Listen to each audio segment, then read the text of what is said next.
দোয়া কবুল হয় না কেন জানেন? নাম্বার 1, তাড়াহুড়া করা, ধৈর্য না রেখে মনে করা যে আমার দোয়া কবুল হচ্ছে না। সহি মুসলিম হাদিস নাম্বার 2731।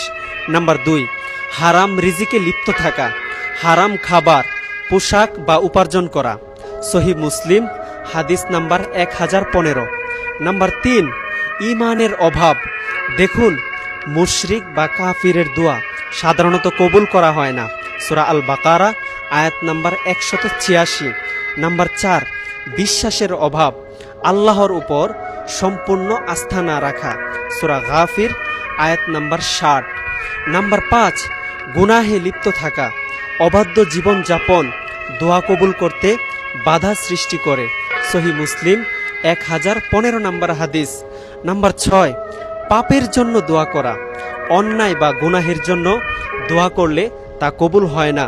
সূরা আল আরাফ আয়াত নাম্বার 55। নাচ গানের ভিডিও তো জীবনে বহুত শেয়ার করেছেন, আজকে না হয় ইসলামিক এই ভিডিওটি শেয়ার করে দেন।